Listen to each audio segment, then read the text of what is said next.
मुस्लिम समाज के, दलित समाज के, ओबीसी समाज के और मराठवाड़ा का विकास होना चाहिए, इस बात को चाहने वाले कई व्यक्ति, संगठन, तमाम लोगों के माध्यम से आज ये मोर्चा औरंगाबाद शहर में यहाँ के जो आयुक्त है मराठवाड़ा के, उनके ऑफिस पर इसलिए लाया गया है कि एक तो मराठवाड़ा में एक आर्थिक विकास करने में सारी सरकारें आज तक नालायक साबित हुई है, चाहे सरकारें कांग्रेस की हो, चाहे सरकारी बीजेपी की हो, किसी की भी हो। मराठवाड़ा का आर्थिक विकास करने में ये सारे लोग नालायक साबित हो गए।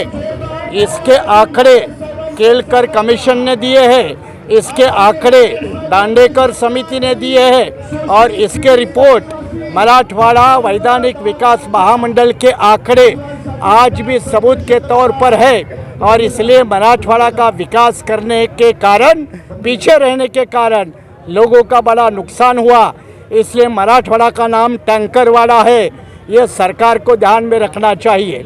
दूसरी बात, मराठवाड़ा में और महाराष्ट्र में मुस्लिम समाज बड़ी भारी संख्या में है। 2014 में मुंबई हाई कोर्ट ने एक ऑर्डिनेंस में दिए हुए 5% मुस्लिम शैक्षणिक आरक्षण को हाई कोर्ट ने बरकरार रखा था, लेकिन किसी सरकार ने उसको इम्प्लीमेंट नहीं किया। पिछले आघाड़ी सरकार में भी जाहिरनामा में मुद्दा था, लेकिन अमल नहीं हुआ। और बीजेपी तो मुस्लिमों के खिलाफ ही है और इसलिए मुस्लिमों का 5% आरक्षण इम्प्लीमेंट होना चाहिए। और जो मराठवाड़ा में भूमिहीन लोग हैं, महाराष्ट्र में है, महाराष्ट्र में लगभग 5.5 लाख लोग हैं और अकेले मराठवाड़ा में लगभग 1.5 लाख के नज़दीक भूमिहीन परिवार है, जो सालों साल से कुछ जगह पे बसे हैं, घर बनाए हैं, खेती करते हैं। उनको घर और खेती का ज़मीन का मालिकाना अधिकार मिलना चाहिए। उनको किसी भी कीमत पर वहाँ से बेदखल नहीं करना चाहिए, उनका विस्थापन नहीं करना चाहिए।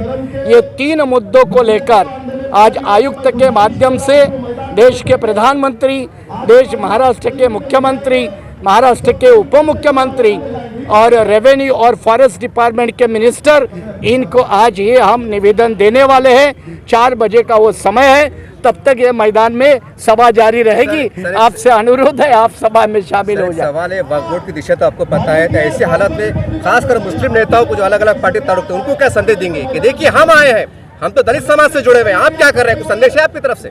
अगर वो सही इस्लाम के मायने समझते हैं तो उनको मैंने बताने की ज़रूरत नहीं है। अगर इस्लाम का अगर कोई पैगाम है तो अक़लियतों की लड़ाई लड़ना हर एक बंदे का काम है। अगर वो बंदा लायक है तो लड़ेगा, नालायक है तो नहीं लड़ेगा।